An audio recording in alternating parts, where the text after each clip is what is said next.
So this, we're calling this a recreation. There's a difference between a kit car, a replica, a recreation. And so I would claim I've recreated this car as opposed to its 2021 kit car. So, the beginning of a dream. My late friend Bob Valby had the green number 37 car. So how many people saw that car at various meets? So a bunch of you have, and some haven't. So Bob had the car. Bob lived up in New Hampshire, about 3 hours from me. And I saw the car at meets, and for years, drooled over the car. But I knew that Bob was never going to sell the car to me. And I could never afford it, even if he offered. So I said, Bob, I want a car. I want a car like that. And he said, well, come on up. You can climb over the car, take measurements. I'll take the car apart. You can see various things. And he was good to his word and a very helpful guy. Unfortunately, Bob died a couple of years ago. The car went to Pebble Beach for auction and sold for $1.1 million, which was a big surprise to everybody. It's now in a museum in Salt Lake City, and nobody's seen it since, which is a shame because Bob drove it all over. He gave people rides. So this is a colored picture from a 1932 Studebaker publication in the Wheel magazine. It apparently was a real color photograph. So they had colored photos in 1932. Not a lot of people taking them, but there was that one. So there was the maroon 22 car, the green 37 car, the blue number 18 car, and the background is the black number 46 car. And up there in the front corner is the silver 25 car, recreation you see here. And so Mr. Quinn would say of the 5 original cars, there were only 6 left, and now maybe there's 7, maybe there's 8. But anyway, the bits and pieces of the cars have been recycled into new cars. Here was car 25, last seen in 1932. What happened to the car? Well, in 1933, they made new bodies for the car, kind of streamlined. And it was done because some grad student at the University of Michigan made models, put them in the wind tunnel and said, oh, this is what you need to go faster. And they did, except they almost cooked the drivers because there was no airflow inside. So who was this crazy grad student? His name was Kelly Johnson. And he later headed up the Skunk Works and designed a lot of neat airplanes. But that's what he did as a grad student. So here's Tony Galata at the wheel of the car. And so currently that chassis has the white 1933 body on it, which is also not an original body. But August Grassi III now owns the car. It's raced at Milwaukee and other places, so that one's out there in the world. But some years ago, I called Augie's father when he was still alive, and I said, would you mind if I put 25 on my car? He said, oh, go ahead. So that's why this is 25, and that's the chassis for the original 25. So here is a picture in the workshop in 1932. So you have to remember that that green car was actually built in 1931, and it was kind of under the table construction, and so Studebaker said, well, it did well enough, so they built 4 more cars in 1932, and here they were assembling the cars in the workshop. This picture was a great help to me because you can't see it from here, but in the background there's a side view and you can see the framework for the cowl and you can zoom in on a lot of stuff. And Mr. Quinn was able to give me a very high resolution copy of this picture, which was very useful for building the car. So I'm thinking, all right, I want a car. How hard can this be? Can't be that hard, really. So in 1935, a guy named Ray Coons, who published a lot of articles about race cars, published a 14-page article on how to build an Indy car. And fortunately, he had a nice drawing of the chassis, side view, top view. He had a list of all the parts that had to go into the car, and that was a great help. So the article with the drawing was 98% right and 2% real wrong. And so when I finally found a guy to make a chassis for me, he used this drawing, which came out 2% wrong.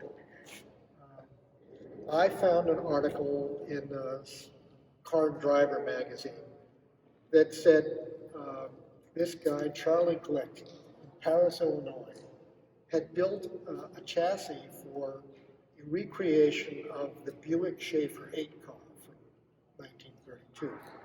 So Studebaker didn't make the chassis. What Studebaker supplied were engines, transmissions, front and rear axle, and steering gear. And everything else was pure race car stuff. So the Wriggling and Henning shop did the chassis, and Pop Dryer beat out the aluminum bodies for these cars. So Charlie, I called Charlie and I said, Charlie, I want a chassis. You already made something that was nearly the same. He said, yeah, I can do that. Send me a check. I was, a check about this big. And I'd never met the guy, but I wrote a check and sent it to him. 3 months later, he calls, he says, the chassis is all done. And, okay. He says, actually, I'll deliver it to your house. Now, he's in Paris, Illinois, right on the Indiana-Illinois border. He says, but my wife wants to see Plymouth Rock, and we live not so far away. So he put his wife and daughter in the van, threw the pieces of the chassis in there, and they came. And I said, if you're going to come, you can stay with us. And my wife says, you invited somebody we don't know to come and stay at the house? He could be an axe murderer. So, they come. Charlie puts the chassis together in my garage because it all bolts together. It's not riveted. And then we're having dinner, and they start telling a story, and his wife is saying, we're a little leery about coming here and visiting and staying overnight because you might be axe murderers. So I think this is the great American fear that you'll get stuck with an axe murderer. But anyway, it did get put together.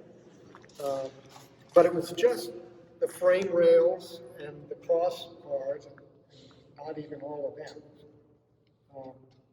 So what happened was Charlie, I don't know what he did with the Schaefer 8, but on my car particularly, he copied the drawing. And where the drawing was wrong, it's where the spring eye wound up at the very back of the chassis.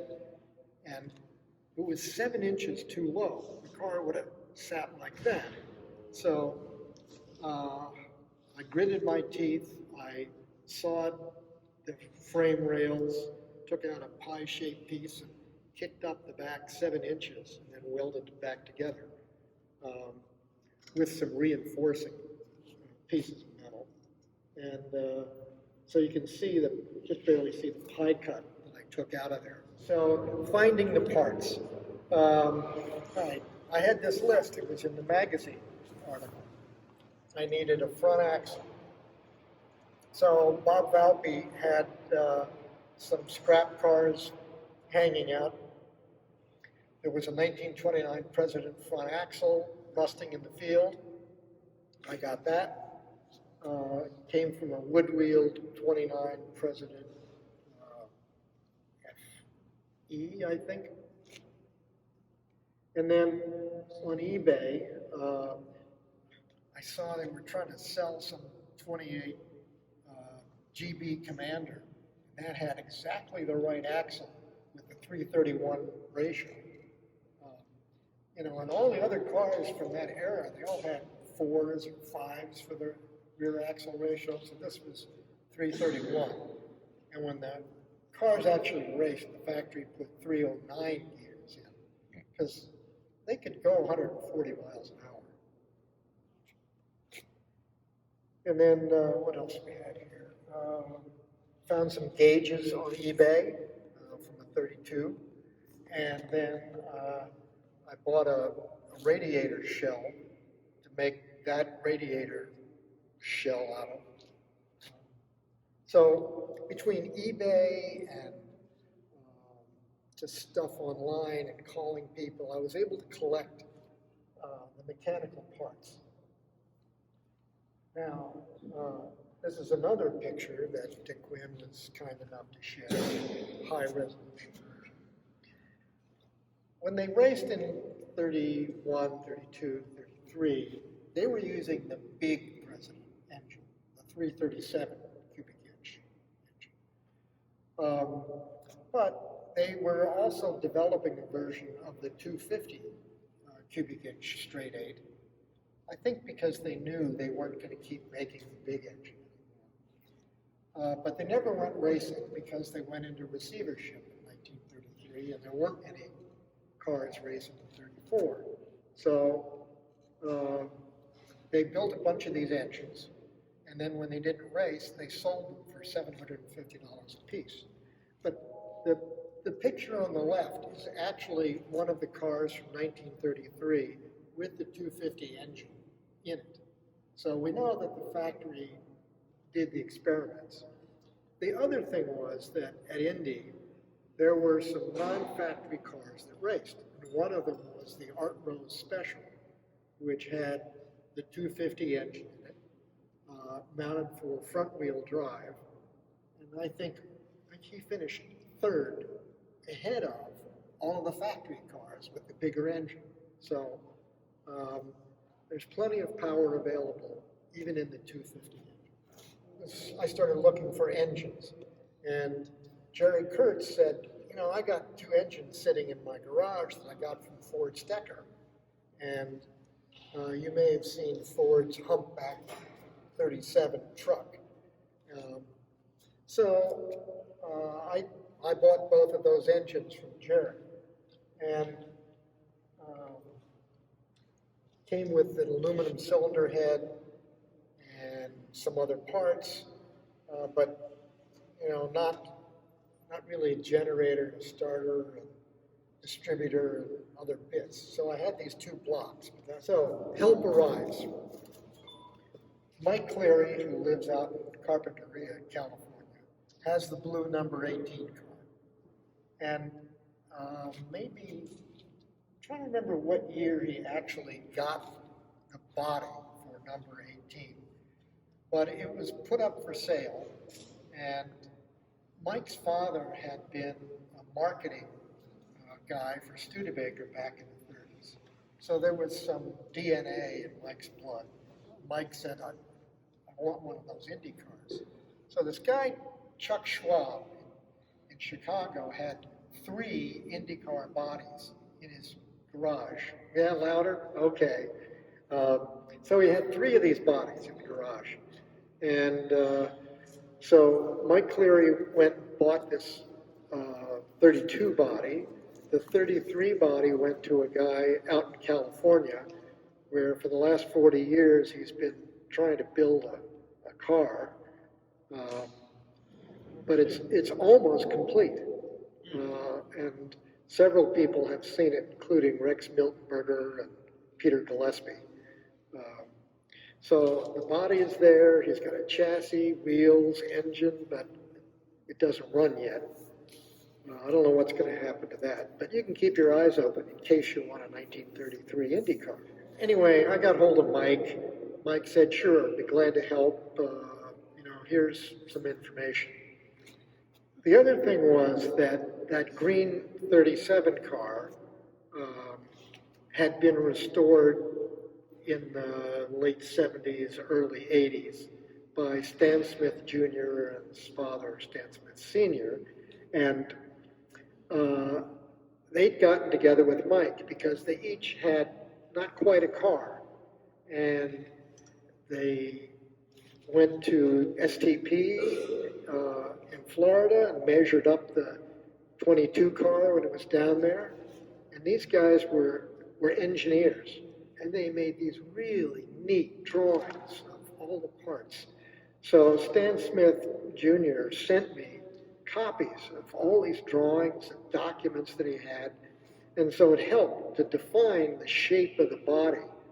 Um, Stan had some other parts that he arranged to give me, but the one in the lower right corner shows the number 37 car when the Smiths were working on it. And it had been kind of converted to a sports car, so the tail had been chopped off after it had been wrecked at some point. The cowl had been cut down, and so they had to make a whole new tail and rebuild the cowl. So that body is not totally original, although the chassis is perhaps all original and still has its mechanical brakes. One of the things that Stan did for me is he went out into his barn and he said, you know, I still have the original firewall in that car. We made a new one in the 1980s. So he took the original firewall, laid it on a piece of cardboard, traced around it, marked all the holes, identified what went through the holes, and he gave me this piece of cardboard as a template. So now I had a really good template to make the shape of the structure for the cowl section. And I knew it was right.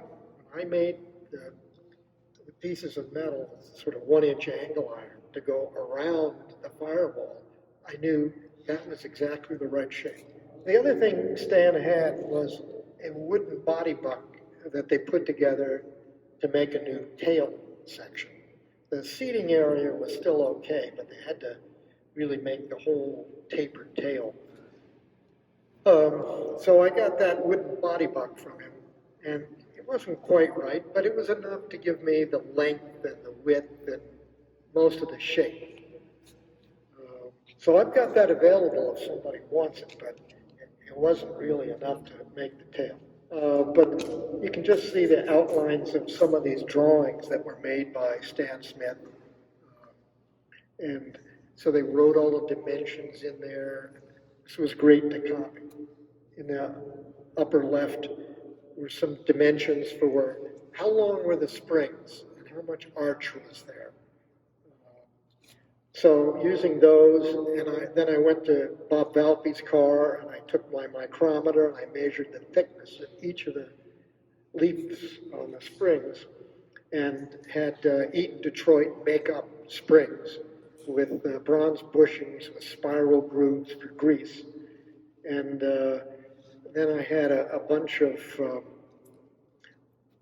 3/4-inch bolts, grade 8 bolts drilled most of the way down the center and then cross drilled and put grease fittings in the heads. So those are much bigger than you'd find even in a big president. Maybe presidents were 9/16 or something like that, but mine are 3/4 inches. They won't break. All right, so then on the front axle, here's this 29 front axle. It's a spindle.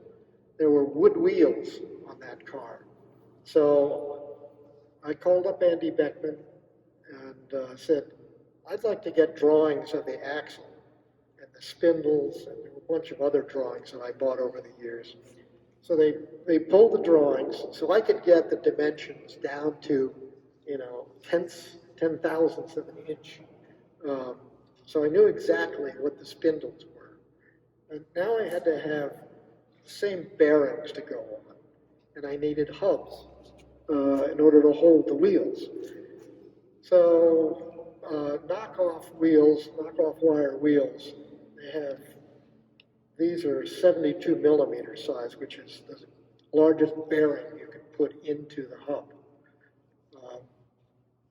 But my buddy who runs a company in China making machine parts talked to one of his suppliers and said, we need to have the prototypes for a run of 100 of some wheel hubs. And they said, oh, very good. So they took 40-pound pieces of 4340 steel and made 32 pounds of chips and 8 pounds of part, and cut all the splines and the threading. And so the two front ones are different from the two back ones, and the left ones are different from the right ones. So you wind up with 4 different hubs. And then they made the knockoffs, spinners, so they work just like the original cars. All right, so then we had to have wheels. So finding knockoff wire wheels with Rudge hubs in the US doesn't happen. But there's a company called MWS Wire Wheel near London, and they said, sure, we can make the wheels. So we went back and forth and decided what parts to use. So the wheel centers and the rims came from India because Dunlop had sold the tooling to a company called Wheels India. But they were laced up near Heathrow Airport. And so Jane and I happened to be in London at one point, and we went and saw them with the finished wheels, and they shipped them. I was going to bring them home on the plane, but they would charge too much money. It's excess baggage. There were a lot of metal parts that had to get fabricated. Fortunately, I know how to do computer-aided design on my computer, and I had a good drafting program. So I would draw up parts, take a memory stick with the files, go down the street 1 mile where there is a shop that has a couple of big laser cutters, water jet cutters, and they would cut out these parts, and if they needed bending, they'd bend them for me. So 1/4-inch steel, you want them cut out. The good part is you give them one of these computer files, they'll put all the holes in there. And I would say, all right, I got a 1/2-inch hole. Make that hole 0.507. And that's what the machine did. And all the holes were exactly in the right place. So when I put things together, slide the bolt in and it goes right through and it's perfect. So they made various parts for the brakes, the backing plate, supports, the engine mounts in the lower left, and then I had to have some special pipes done for the exhaust manifold. So computer-aided design is really neat because it was laying things out that I was able to really determine how far off the chassis had been and how to do the correction. And so the lower left picture is really a computer-generated version of the chassis, and the picture on the right is it's not really a photograph, it's an image that the computer generates, but it's pretty good. And I've been able to take the 3D model, the car, and actually 3D print some miniature cars, and that's been good. Now, in order to get that full computer model, I took about 200 photographs and whatever I'd drawn on the computer and sent it to a company in the Ukraine. And so the Ukrainians did the drawings that generated this image. And I was blown away because their model has every rivet head in the model. I don't know how many hours it took for somebody to do that, but I wasn't able to actually draw the body shape and smooth it, so they were able to do that. So the other thing I've been able to do with the 3D modeling is to actually cast some parts. So when I needed something that had to be fabricated and cast in silicon bronze, the kind of stuff they use to make statues. Um, I would draw it up on the computer, print it out as a 3D model in plastic, and make it about 2% bigger than it needed to be when finished. Send that to the foundry. They would dip it in plaster and then melt out the plastic that was in there and pour in hot silicon bronze. And then it shrank 2% as it cooled down, and then I had a part exactly the right size. Now, they need a little machining afterwards, but I was mostly there. So I made you'll see the filler for the fuel on the back of the tail. You see the parts for the lower radiator outlet. And then I was also able to mock up the clutch pedal and the brake pedal. Here's the grill show. So in the upper left, you can see the original grill shell. Forget if it's 31 or 32 that I used, but I had to saw out the filler and then saw it top to bottom and saw it side to side. Took out 10 inches of height and an inch and a half of width, and then put the filler back in. Had to pull out the bottom, make a pan to go in there, and then make all of the ribs to go in. So this was a lot of forming and welding, and eventually had to get chrome plated. So here we see some more pictures. Upper left is a picture taken when Studebaker rebuilt the maroon number 22 car in 1962. So this was, again, another useful picture that showed how the cross members went in and what the shape of the cowl frame looked like. And then on the right side, you can see some pictures that were taken at Mike Cleary's house of the cowl when he was restoring the car, because Stan Smith needed pictures of that. So fortunately, Mike stood there and he took top view, side view, back view, front view, and Stan Smith still had those photographs, and he sent those to me. And I was able to actually sort of mark off some grids and pick off the dimensions. And that's how I was able to make the shape of that cowl to match the original ones. But all this stuff takes hours and hours to do. So wound up with the cowl frame, and then we had to get into the brakes. So the original cars used brakes from would have been a model, what was 31? It was 50, model 52 or something like that. So these were 31 cable-operated brakes, 12 inches in diameter, and stamped steel drums.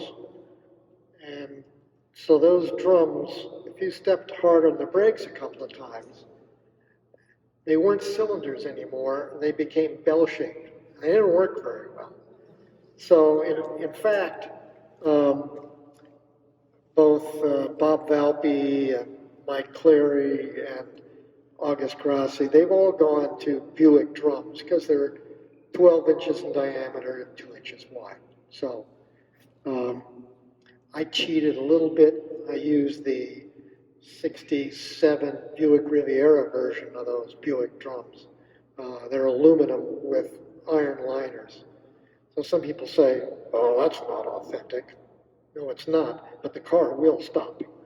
So I had to modify the backing plates from the Buick cars, but they went on and the shoes go in. So then I needed the body. And some of you who came to Rhode Island in 2016 saw the car as a chassis. There was an engine block in there, but it wasn't running. But there wasn't any body work done. So I started looking at how would I make this body? Who can help me do this? So I went out to California to Tin Man Tech, um, and I spent a 4-day weekend learning a little aluminum forming. It wasn't enough to really get good at it. And I tried another shop in Massachusetts and eventually found Ray Chalene at Pro Shaper in Charlton, Mass. So fortunately, only 75 miles from my house. So over the course of 3 years, I would go up there for a 3 or 4 day weekend, stay at a hotel. Ray is a crazy man, so he starts at 9 in the morning and he quits at 10 o'clock at night. Now, I'm not used to working those hours, and especially when you're doing heavy labor and beating on metal.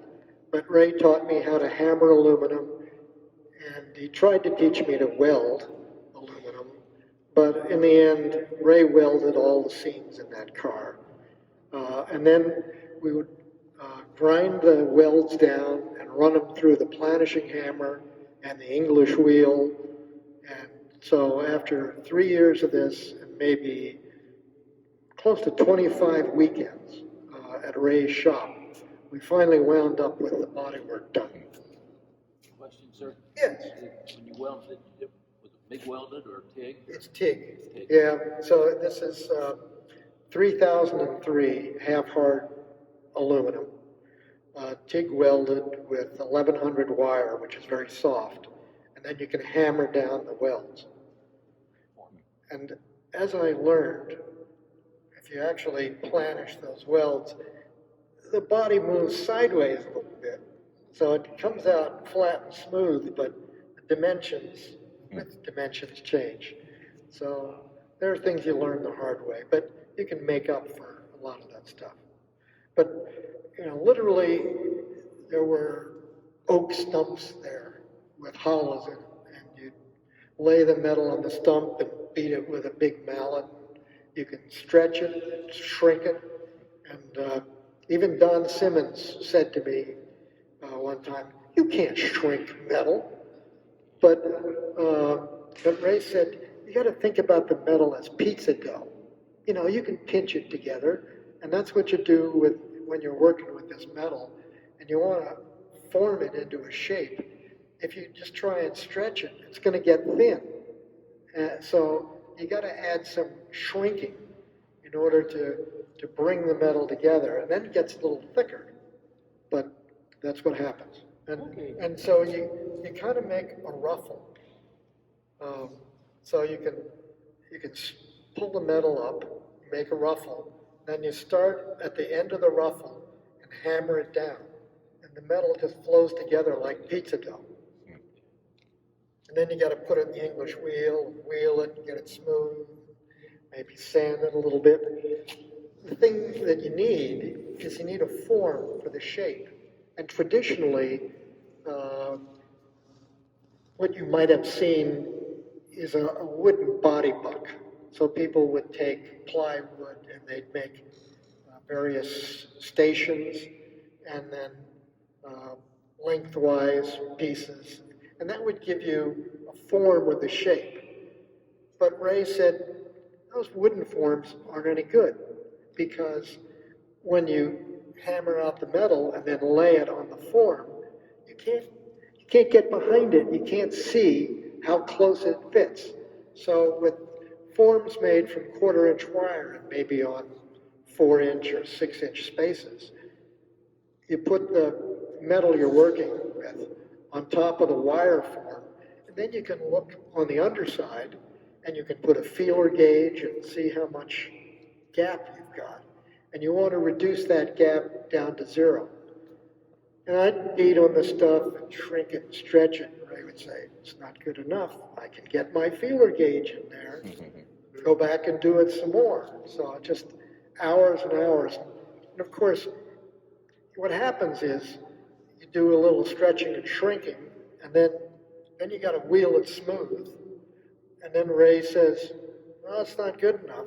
So when you beat on it some more, now you've got walnut lumps in it again, and you got to roll it out. So this is just back and forth endlessly until it's right.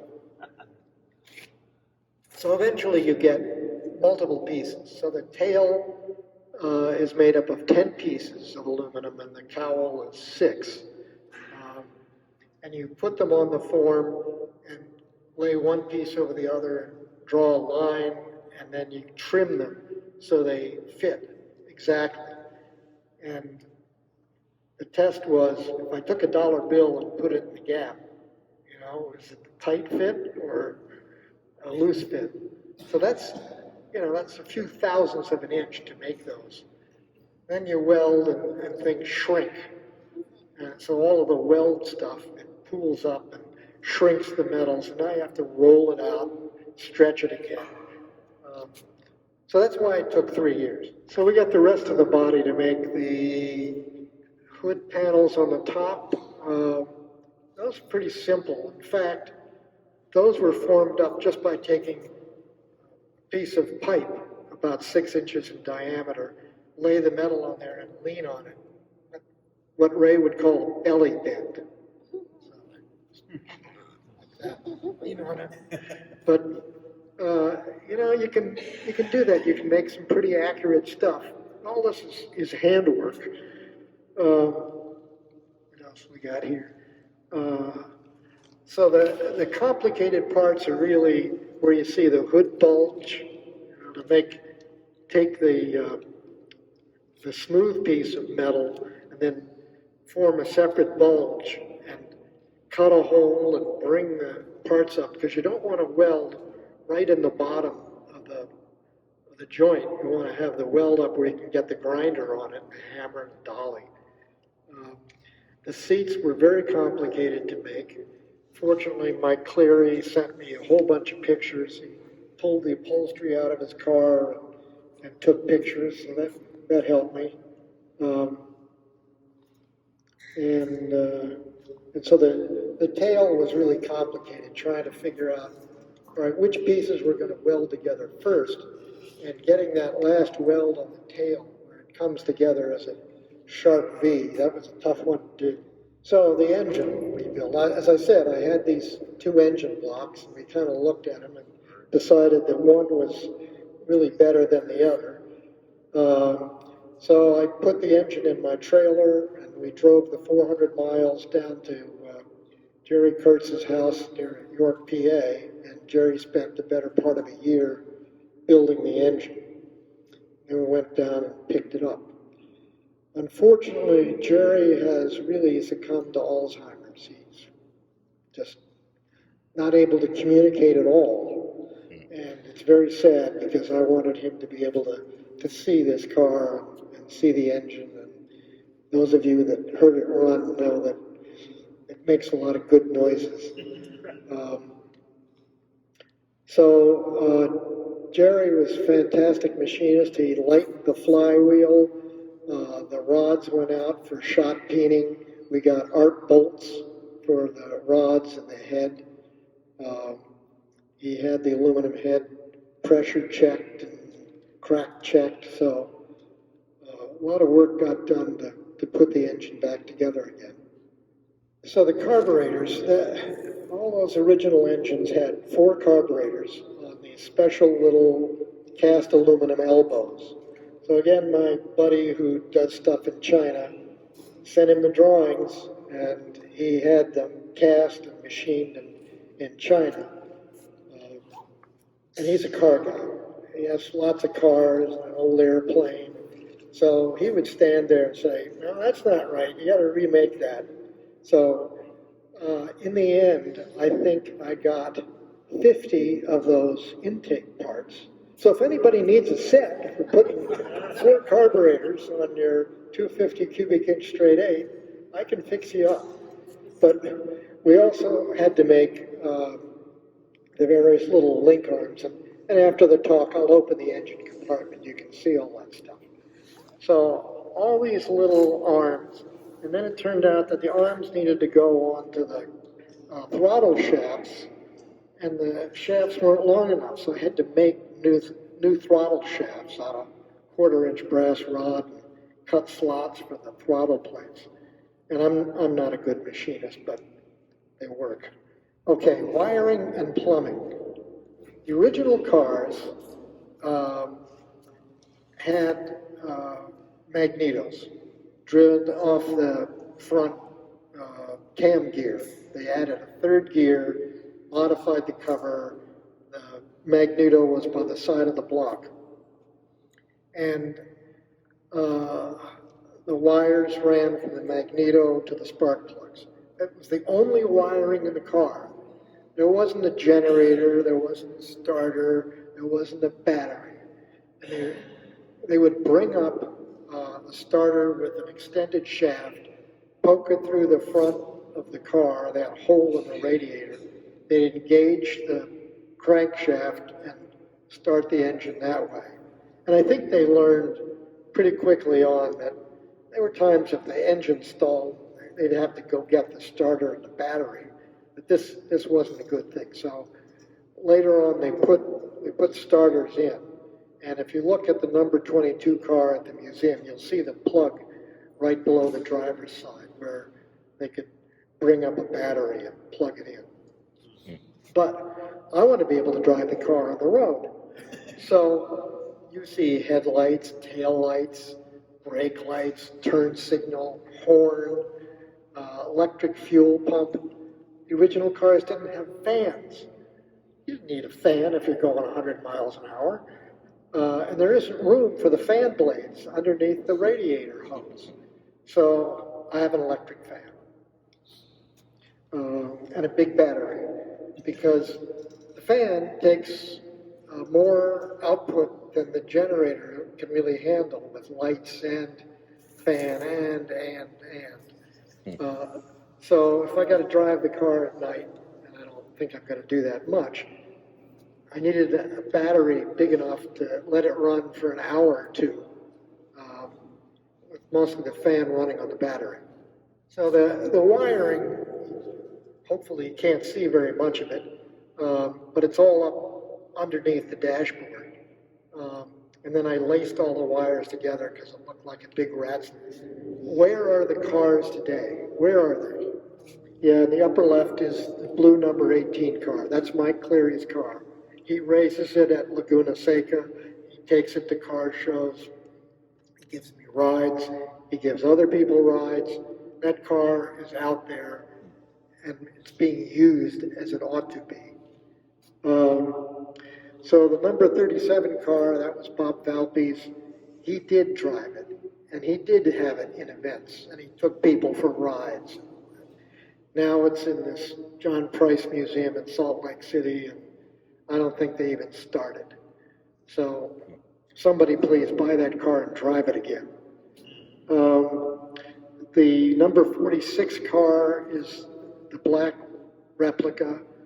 It was built with the help of the Indy Speedway Museum staff, even if it wasn't officially done by them. It went to Germany. Does it have any original parts in it? We don't know. But it's a very good copy. It was sold to a Swiss guy who died 2 years ago, and nobody's seen the car since. But when Thomas Kuntz had the car, he took it to Nürburgring. He would go down, and it was 14 miles around. He would lap the thing. So that's what he did, and I'm trying to find the car. So I've enlisted some help in Switzerland, but we haven't located it yet. And then in the lower right corner is the number 22 car at the Indy Museum. So in principle now, we have scattered around the world the 5 original cars, or copies thereof. And I would give anything to have all 5 together for a recreation of that picture. So, how fast will it go? Yeah, all right. So, we got enough horsepower. It'll be 180 or 200 horsepower, and the car only weighs 2,500 pounds. So that's pretty good power to weight ratio. It's got a 331 rear axle, 3-speed transmission, no overdrive. The tires are 600, 650, 18 in the front, and 718 in the back, 31 inches high. So if I can crank it up to maybe 4,400 RPM, which is pushing it hard, it would be up at 125 miles an hour. So I would like to go at least 100 miles an hour someday, someplace, even if it's down the interstate near my house. at just the right time. So that's the story of how this car came to be and some of the history. So thank you for your attention. I'm glad you're able to.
Yes, exactly. I mean, he had the engine ready to start before the brakes were ready, and he said, I can't do that.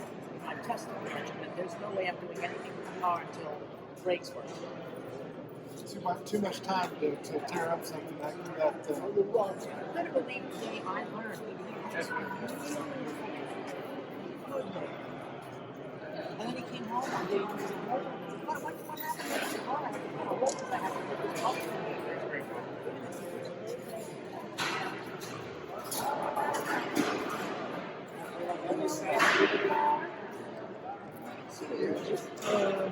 But you can pull these pins, and so these side panels come off. You can take all of the top body work on two guys in about 20 minutes. Because there had to be that. So you said the body was like 100 pounds? Yeah. So that's how much the body is on the moving forward. Yeah. That's quite good. Yeah. They're like 70, 80 pounds. Yeah. So most of the body is 60 thousandths aluminum. This front panel is 50. So this is some kind of a laminated thing. Oh, no, No, it's just really rubber coated.